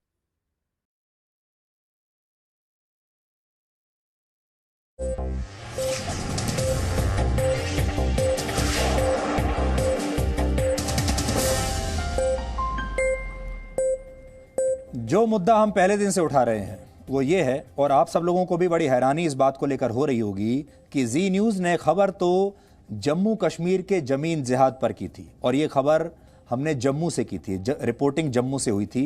लेकिन ये बात केरल के कुछ लोगों को बुरी कैसे लगी? जिहाद के खिलाफ बोलने पर मेरे खिलाफ केरल में एफआईआर दर्ज क्यों हुई? क्योंकि खबर तो जम्मू से आई थी। आगे बढ़ने से पहले आपको यह बता दें कि जो जम्मू के लोग हैं उन्होंने अलग अलग जरियों से हमारे पास संदेश भेजे हैं और कहा है कि पूरा के पूरा जम्मू इस समय जी न्यूज़ देख रहा है, हमारे साथ है। इसलिए हम जम्मू के लोगों का खास तौर पर धन्यवाद कहना चाहते हैं। जम्मू के लोग खुश हैं क्योंकि हमें बड़ी संख्या में पहले जम्मू के लोगों से ये फीडबैक मिलता था कि हमारे यहाँ ज़मीन जिहाद हो रहा है और कोई मीडिया इसको दिखाने के लिए तैयार नहीं है। हम वहाँ गए और हमने इसमें सच्चाई पाई और फिर हमने ये ज़मीन जिहाद की खबर आपको दिखाने की हिम्मत की, और वही हिम्मत का नतीजा है कि केरल में जाकर ये एफआईआर हो गई। असल में आपको इसका कनेक्शन इस बात से समझना होगा कि कश्मीर में भी जिहादी हैं और केरल में भी जिहादी है। ये जिहाद का वैचारिक गठबंधन है जिसमें एक को कही गई बात दूसरे को बुरी लग जाती है। और केरल में तो जिहादियों का गठबंधन है, वहां अर्बन नक्सल्स का भी गठबंधन है और आतंकवादियों का भी है। अंतर सिर्फ इतना है कि कश्मीर जिहाद की पुरानी प्रयोगशाला है, वो पुराने एक्सपर्ट हैं इसमें, जबकि केरल जिहाद की नई प्रयोगशाला और आतंकवादी संगठनों के लिए नया लॉन्च पैड बना है। हालत यह है कि जिहाद के मामले में केरल कश्मीर से भी अब आगे निकलता जा रहा है। केरल के जिहादी तो इंटरनेशनल लेवल तक पहुंच गए हैं।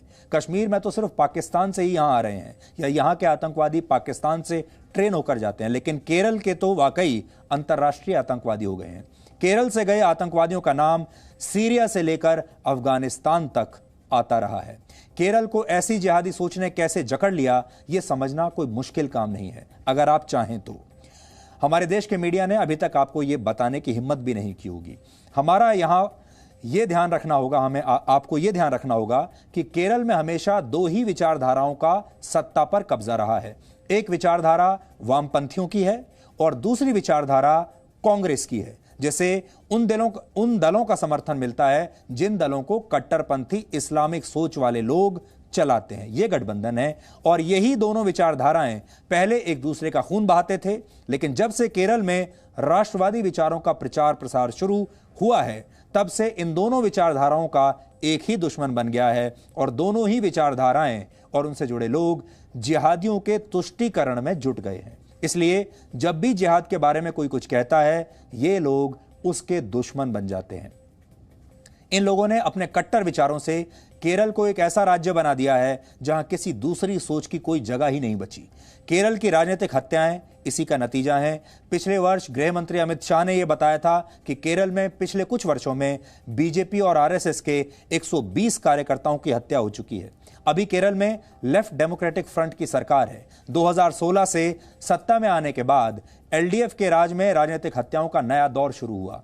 एलडीएफ से पहले केरल में कांग्रेस के नेतृत्व वाले यूडीएफ यानी यूनाइटेड डेमोक्रेटिक फ्रंट की सरकार थी। उनके 5 साल के कार्यकाल में 36 राजनीतिक हत्याएं हुई और अब कोई बड़ी बात नहीं है, अब मीडिया की हत्याएं भी होने लगेंगी। अब आप सोचिए, जिस राज्य में विचारधारा की वजह से इस तरह से खुलेआम राजनीतिक हत्याएं होती हैं, वहां पर पत्रकारों के लिए जाना कितना खतरनाक होगा। इसलिए इसमें हैरानी नहीं होनी चाहिए कि अगर केरल में राजनीतिक हत्याओं के बाद अब पत्रकारों की भी ऐसे ही हत्याएं होने लगेगी।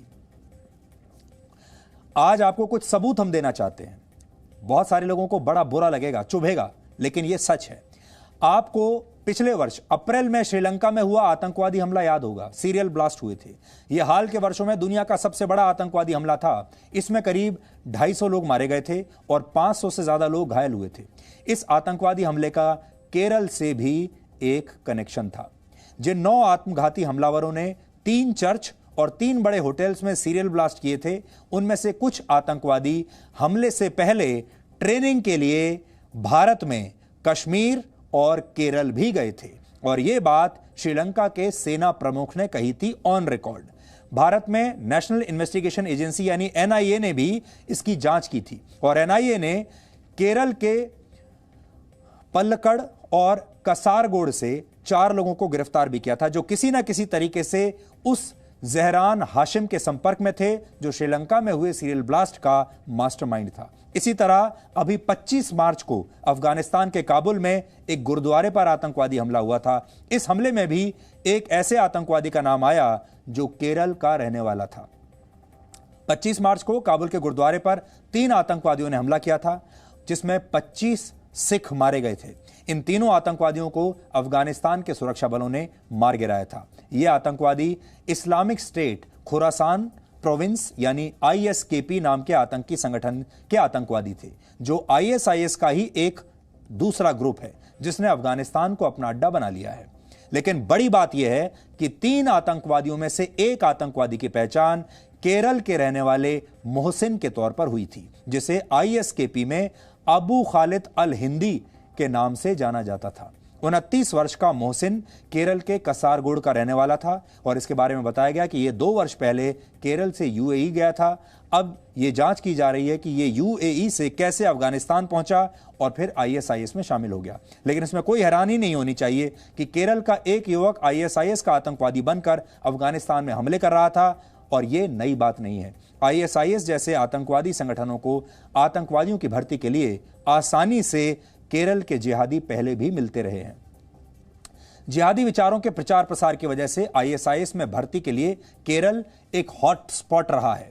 सुरक्षा एजेंसियों के मुताबिक पिछले कुछ वर्षों में केरल से करीब 100 से 120 युवक आईएसआईएस में शामिल हुए हैं। इनमें से कई लोग अरब देशों में रहते थे, नौकरी करते थे, लेकिन सब छोड़कर सीरिया या अफगानिस्तान चले गए क्योंकि इनका ब्रेन वॉश कर दिया गया। कई लोग केरल से भर्ती करके अरब देशों के रास्ते सीरिया या अफगानिस्तान लाए गए। 2014 में पहली बार इसका पता चला था जब आईएसआईएस में शामिल होने वाले 17 भारतीयों के बारे में पता चला और इनमें ज्यादातर केरल के ही थे। 2016 में भारतीय सुरक्षा एजेंसियों को यह भी पता चला कि केरल से ही करीब 26 लोग आईएसआईएस के आतंकवादी बनने के लिए गए हैं। इनमें युवा भी थे, महिलाएं भी थीं और बच्चे भी थे। यहां तक कि 2018 में भी जब इराक और सीरिया में आईएसआईएस के पैर उखड़ चुके थे, तब भी केरल से कम 10 जिहादी इन देशों में गए थे। यानी केरल के ये लोग जिहाद के नशे में डूब चुके हैं और ये सारे लोग ऑन रिकॉर्ड अपने आप को जिहादी ही कहते हैं। ये आतंकवादी तो हम लोग कहते हैं इनको, ये अपने आप को जिहादी कहते हैं। और ये लोग मासूम लोगों का खून बहाते हैं जब तो कहते हैं कि ये जिहाद है। जो हमारी विचारधारा में विश्वास नहीं करता हम उसे मार डालेंगे, इसी को असली जिहाद बताते हैं। जो लोग ISIS में शामिल होने के लिए गए थे उनमें से ज़्यादातर लोग पिछले कुछ वर्षों में सीरिया से लेकर अफगानिस्तान तक मारे भी गए हैं, लेकिन जिहाद का नशा दूर नहीं हुआ। और इन मारे गए आतंकवादियों में काबुल के गुरुद्वारे पर हमला करने वाले मोहसिन के बारे में हम आपको पहले बता चुके हैं। पिछले वर्ष जुलाई में भी मोहसिन नाम का ही एक और आतंकवादी अफगानिस्तान में ही एक ड्रोन हमले में मारा गया था। ड्रोन हमले में मारे गए इस आतंकवादी का परिवार केरल के मल्लपुरम का रहने वाला है। ये जो आतंकवादी था ये इंजीनियरिंग की पढ़ाई करता था और 2017 में दुबई गया था, जहां से वो अफगानिस्तान चला गया। अब तक की जांच में यह पता चला कि केरल में 3 जिहादी मॉड्यूल हैं, जिनके नाम है कसारगोड मॉड्यूल, कन्नूर मॉड्यूल और उमर अल हिंदी मॉड्यूल। केरल के अलग अलग इलाकों के जिहादियों का अलग अलग मिशन होता है। कसारगोड मॉड्यूल के जिहादी अपने परिवार के साथ यहां से अफगानिस्तान चले जाते हैं। ऐसा वो इसलिए करते हैं जिससे उन्हें काफिरों की जमीन पर ना रहना पड़े। काफिर का मतलब होता है गैर मुस्लिम। वो भारत को काफिरों की जमीन मानते हैं तब तक जब तक कि पूरे भारत पर उनका कब्जा ना हो जाए। दूसरा जिहादी मॉड्यूल है कन्नूर मॉड्यूल। इसके जिहादी व्यक्तिगत तौर पर केरल से सीरिया या इराक ISIS के लिए लड़ने जाते हैं या फिर वो इस तरह की कोशिश करते हैं। और तीसरा मॉड्यूल है उमर अल हिंदी। ये कन्नूर के ही आसपास के जिहादी हैं जो भारत में आतंकवादी हमले करने की सोच रखते हैं और केरल में ISIS का राज कायम करने के सपने देखते हैं। इसलिए केरल के लोगों को हम लोग बहुत चुभते हैं, हम अच्छे नहीं लगते। अब आप ये भी समझ रहे होंगे कि वामपंथियों का और कांग्रेसियों का ये जो नेक्सस है ये कैसे केरल में काम कर रहा है, क्योंकि यही 2 विचारधाराएं केरल में हैं। केरल में ये किस तरह का धार्मिक इकोसिस्टम है, राजनीतिक इकोसिस्टम है, जिससे अगर कोई विचार पसंद नहीं आता तो वो उसे रास्ते से हटाने में जुट जाते हैं। ये इकोसिस्टम एक ही धर्म की बात चलाना चाहता है और उसी के तुष्टीकरण में जुटा रहता है और ये सब कुछ वोट बैंक पॉलिटिक्स के तहत होता है। इसलिए केरल में ऐसा होता है कि पॉपुलर फ्रंट ऑफ इंडिया जैसे संगठन फलते फूलते रहते हैं। ये खुलकर कट्टरवादी विचारों के प्रचार प्रसार करते हैं। इनके पास पैसा भी बहुत है। इन पर धर्म परिवर्तन का रैकेट चलाने का आरोप है, लेकिन इन संगठनों का कोई कुछ नहीं बिगाड़ पाता। नेताओं और सरकारों को भी लगता है कि अगर वो कट्टरपंथियों और धर्म के ठेकेदारों को खुश नहीं रखेंगे तो उनका चुनावों में नुकसान हो जाएगा। धार्मिक तुष्टीकरण में ही नेताओं को अपना राजनीतिक फायदा दिखता है, यानी ये दोनों वर्ग एक दूसरे के सुरक्षा कवच बन जाते हैं। यहाँ एक बात हम कहना चाहते हैं, हमारे देश के बहुत सारे नेताओं को और पार्टियों को ये गलतफहमी है कि वो कश्मीर से लेकर केरल तक अगर जिहादियों का समर्थन करेंगे, आतंकवादियों का समर्थन करेंगे, उन पर तरस खाएंगे तो देश भर के सारे मुसलमान उन्हें वोट देंगे। ये इनको गलतफहमी है। इसलिए ये सारी पार्टियां और नेता कभी भी आतंकवादियों के खिलाफ खुलकर अपना मुंह नहीं खोलते। इनको लगता है कि जो मुसलमान लोग हैं वो इन आतंकवादियों के प्रति सिंपैथी रखते हैं, लेकिन ये गलत है। और यही वजह है कि राहुल गांधी जैसे नेता जब वो उत्तर प्रदेश में अमेठी से हार गए तो केरल के वायनाड में ही खुद को राजनीतिक तौर पर उन्होंने सुरक्षित महसूस किया। सोचिए, राहुल गांधी को अमेठी के बाद इस देश में जो सबसे सुरक्षित जगह महसूस हुई पूरे देश में वो केरल थी, वायनाड। आपको याद होगा 2019 के लोकसभा चुनाव में राहुल गांधी अमेठी के साथ साथ उस वायनाड से भी चुनाव लड़े थे जहां करीब 45% मुसलमान आबादी रहती है। और राहुल गांधी को पूरा यकीन रहा होगा कि अमेठी से तो मैं हार जाऊंगा, लेकिन वायनाड के मुसलमान मुझे हारने नहीं देंगे, वहां से तो मैं जीत ही जाऊंगा। और यही हुआ। अमेठी से लोगों ने राहुल गांधी को हरा दिया, लेकिन केरल ने राहुल गांधी को निराश नहीं किया। अब आप समझ गए होंगे। भारत के पूर्व सॉलिसिटर जनरल और मशहूर वकील हरीश साल्वे ने भी मेरे खिलाफ हुई FIR पर लंदन से अपनी प्रतिक्रिया दी है और उन्होंने कहा है कि जी न्यूज़ ने जम्मू में रोशनी एक्ट के दुरुपयोग के बारे में जो खबर दिखाई थी वो खबर तथ्यों पर आधारित थी। और अभी अभी उनका एक वीडियो संदेश हमारे पास लंदन से आया है। हम चाहते हैं कि आप सब हरीश साल्वे को, जो कि बहुत बड़े वकील हैं, दुनिया भर में उनका नाम है, उनका ये संदेश आप सुनिए। कानून था जम्मू एंड कश्मीर में जिसके तहत कुछ लोगों ने अपने फेवर में प्रॉपर्टीज ट्रांसफ़र की, ये भी फैक्ट है। तो ये सब मामलों पे कमेंट करना एक जर्नलिस्ट का हक बनता है, किसी भी भारतीय नागरिक का हक बनता है। ये फ्रीडम ऑफ स्पीच है। फ्रीडम ऑफ स्पीच का मतलब ये नहीं कि जो हमको सुनने में चीज़ अच्छी लगे वो अलाउड होनी चाहिए। फ्रीडम ऑफ स्पीच का मतलब ये है कि हर नज़रिए को पोर्ट्रे करने का, हर नज़रिए को आगे रखने का हक एक भारतीय नागरिक को है, भले आपको पसंद आए भले आपको ना पसंद आए। जैसे मैं हमेशा कहता हूँ, the freedom of speech is the right to annoy people, it is not the right to humour people, it's the right to annoy people. तो अगर आपको बुरा लग रहा है तो भाई वो फ्रीडम ऑफ स्पीच है, आप उसका जवाब दीजिए, पर उसके खिलाफ इस किस्म के कानूनी दावपेच लगाना, प्रेशर करने के लिए, ये कानून का अब्यूज़ है। सेक्शन 295 न्यूज़ पे कभी लागू ही नहीं हो सकता। या तो आप कहें कि भाई झूठी न्यूज़ है, जैसे कोई अगर झूठी खबर फैलाए कि कहीं कम्युनल राइट हो गया, जो कोई राइट नहीं हुआ हो और वो इसलिए फैलाए कि वो खुद कम्युनल राइट शुरू करवाना चाहे, तो उसको आप 295 ए लगाए तो बात और है। वरना एक टीवी न्यूज़ कास्ट पे एक जर्नलिस्ट अगर कुछ इंसिडेंट्स हुए जो पथराव के और कुछ अदर मैटर्स जो हैं उस पे अगर न्यूज़ कवर कर रहा है और उसके अगर कम्युनल ओवरटोन्स हैं तो वो ज़रूर आएंगे। उसको आप 295 ए लगा के किसी की आवाज़ बंद नहीं कर सकते। देश में अगर कुछ फॉल्ट लाइंस हैं तो लोगों का हक बनता है कि वो फॉल्ट लाइंस पे अपनी कमेंट करें। हर इंसान से हमको ये उम्मीद है, ख़ास करके बड़े चैनल से, कि वो जो करेंगे वो एक सेंस ऑफ रिस्पॉन्सिबिलिटी के साथ करेंगे।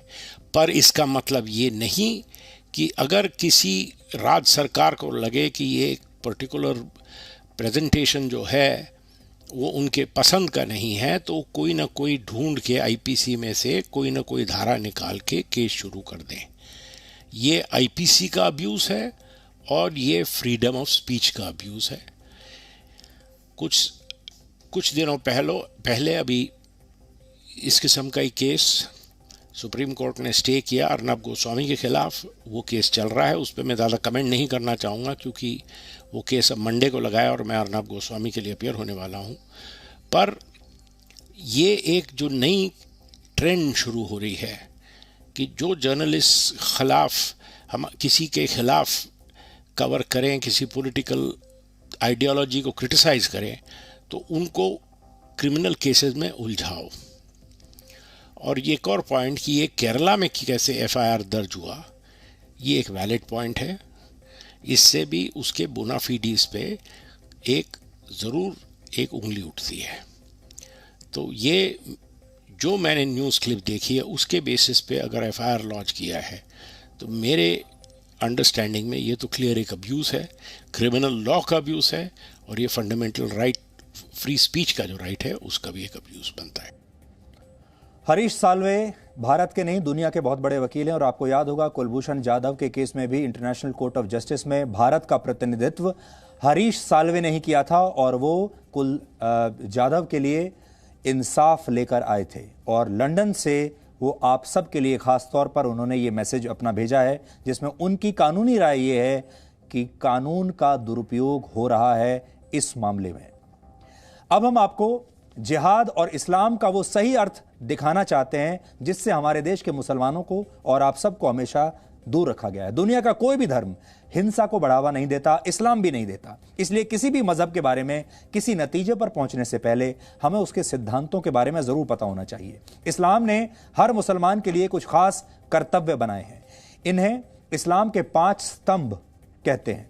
इस्लाम का पहला स्तंभ है शहादा, जिसका शाब्दिक अर्थ है घोषणा करना या गवाही देना। हर मुसलमान का कर्तव्य है कि वो इस बात की घोषणा करे कि अल्लाह के सिवा कोई और परमेश्वर नहीं है, यानी वो सिर्फ और सिर्फ अल्लाह में ही अपना भरोसा रखेगा।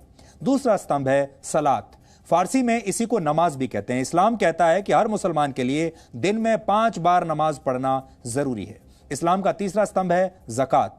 आप इसे साल में एक बार किया जाने वाला दान भी कह सकते हैं। हर मुसलमान के लिए ज़रूरी है कि वो अपनी आय का, अपनी आमदनी का एक हिस्सा ज़रूरतमंदों को दान ज़रूर दे, चैरिटी करे, अंग्रेजी में अगर आप कहें तो। इस्लाम का चौथा स्तंभ है सौम। इसे रोज़ा रखना भी कहते हैं। इस्लाम में कहा गया है कि रमज़ान के महीने में हर मुसलमान के लिए रोज़ा यानी व्रत रखना ज़रूरी है। हिंदू उसे व्रत कहते हैं और इस्लाम में उसे रोज़ा कहा जाता है। और आप लोगों को पता भी होगा इस समय रमज़ान का ही पवित्र महीना चल रहा है। इसी तरह हज को इस्लाम का 5वां स्तंभ माना जाता है। हर मुसलमान का यह कर्तव्य है कि अगर वो मक्का जाने का खर्च उठा सकता है तो जीवन में कम से कम एक बार उसे हज ज़रूर जाना चाहिए। यह तो ही इस्लाम के 5 स्तंभों की बात। जिहाद को इस्लाम का छठा स्तंभ माना जाता है। जिहाद को, जिहाद का शाब्दिक अर्थ है पवित्र युद्ध, लेकिन जिहाद की परिभाषा को हमेशा गलत तरीके से पेश किया गया है। इस पवित्र युद्ध को धर्म युद्ध बताकर दुनिया भर में इसका गलत इस्तेमाल होता है। आतंकवादी हिंसा और दहशत फैलाते हैं और खुद को जिहादी कहते हैं। कट्टरता को जिहाद बताकर कट्टरपंथी अपने काम को सही ठहराते हैं। आज हम आपको ये बताने वाले हैं कि कौन से काम जिहाद की श्रेणी में नहीं आते। आप इन्हें नोट कर लीजिए ताकि जिहाद के मामलों में आपके तर्क मजबूत बन सके। अगर किसी के ऊपर इस्लाम कबूल करने के लिए जबरदस्ती की जाए तो इसे जिहाद नहीं कहा जा सकता। अगर किसी देश या क्षेत्र पर कब्जा जमाने के लिए उस पर हमला किया जाता है तो इसे भी जिहाद नहीं कहेंगे। इसी तरह अगर आर्थिक फायदे के लिए किसी इलाके पर हमला किया जाता है तो यह जिहाद नहीं है। सिर्फ अपनी ताकत का प्रदर्शन करने के नाम पर, लीडर की ताकत का प्रदर्शन करने के नाम पर हिंसा को जिहाद नहीं कहा जा सकता।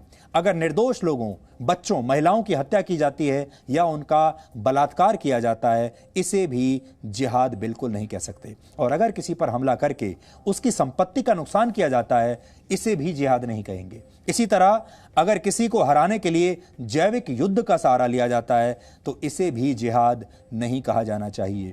जिहाद ही नहीं, इस्लाम में तो साधारण युद्ध के लिए भी कई सख्त नियम हैं और इन नियमों का पालन न करना गुनाह माना गया है। पहला नियम यह है कि आप युद्ध की पहल खुद नहीं कर सकते। यह युद्ध किसी बादशाह या सुल्तान के निर्देश पर नहीं बल्कि सिर्फ किसी धार्मिक नेता के कहने पर ही शुरू किया जा सकता है। ये नियम ये भी कहते हैं कि युद्ध में दुश्मन को भी पूरा सम्मान देना चाहिए और दुश्मन सैनिकों के साथ न्याय करना चाहिए। दुश्मन सेना के घायल सैनिकों का इलाज उन्हें अपना सैनिक मानकर करना चाहिए। युद्ध जितनी जल्दी हो सके उसे समाप्त करना चाहिए। अगर दुश्मन शांति की पहल करे तो फौरन युद्ध विराम की घोषणा कर देनी चाहिए। युद्ध के दौरान कुओं या पानी के स्रोतों में जहर डालना बिल्कुल प्रतिबंधित है। आधुनिक युद्ध की भाषा में कहें तो रासायनिक या जैविक हथियारों से हमला करना गुनाह माना गया है। जिहाद की परिभाषा को सदियों से हमेशा गलत तरीके से पेश किया जाता रहा है और इसी का नतीजा है कि हमारे देश में जिहाद पर बात करना आपके जेल जाने की गारंटी बन सकता है। सच दिखाना आपको कोर्ट कचहरी के चक्कर लगवा सकता है। लेकिन हिंदू देवी देवताओं का अपमान करने वालों को बुद्धिजीवी समझा जाता है, उन्हें लिबरल माना जाता है। उन्हें कहा जाता है कि देखिए ये कितने उदारवादी हैं और ये कितने ओपन माइंडेड हैं। उन्हें मानवतावादी कहा जाता है। लेकिन असली मानवता क्या होती है, आज हम आपको कनाडा से आई एक तस्वीर के जरिए समझाना चाहते हैं। आपके टीवी स्क्रीन पर इस समय कनाडा के एक सिख डॉक्टर संजीत सिंह सलूजा की तस्वीर है। डॉक्टर संजीत सिंह कनाडा के मॉन्ट्रियल में कोरोना वायरस के मरीजों का इलाज कर रहे हैं, लेकिन दाढ़ी रखने की वजह से वो N95 मास्क पहन नहीं पा रहे थे। ये मास्क कोरोना के मरीजों का इलाज कर रहे डॉक्टरों के लिए अनिवार्य है। अब डॉक्टर संजीत सिंह को मरीजों की सेवा और अपने धर्म की निशानी में से एक को चुनना था। सिख धर्म में दाढ़ी का बहुत महत्व माना जाता है, लेकिन संजीत सिंह ने मरीजों की सेवा को चुना, मानवता की सेवा को चुना और अपने परिवार से बातचीत के बाद अपनी दाढ़ी कटवाने का फैसला ले लिया। संजीत सिंह का कहना है कि सिख धर्म सबसे ज्यादा प्राथमिकता जरूरतमंदों की सेवा को देता है और इस सेवा के लिए वो कोई भी कीमत चुकाने के लिए तैयार हैं। आप एक बार संजीत सिंह की बातें सुन लीजिए, फिर आपको समझ में आएगा कैसे मानवता से बड़ा कोई धर्म नहीं होता। We've never shaved. My brother and I, it's part of our religion and we've always kept a beard. Before this happened, we spoke with people in our religion, our family, our friends, and we discussed it, and it was one of the hardest decisions we've ever made. When I spoke to my religious leaders, they were very clear in the sense, that we have two two arms of our religion, multiple arms of our religion, but one of the big arms is Seva, which is the service to humankind, and the Kes, which is the keeping of the hair. In this case, the Seva, the service, actually outweighed the identity of the hair. Right. Now, many people disagree, but that's how I interpreted it, and that's how my religious leaders interpreted it, so I'm going to go with that.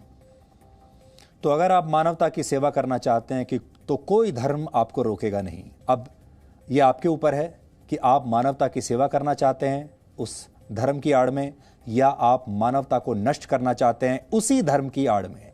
आप जिहाद के नाम पर मानवता की सेवा भी कर सकते हैं और जिहाद के नाम पर आप मासूमों का खून भी बहा सकते हैं।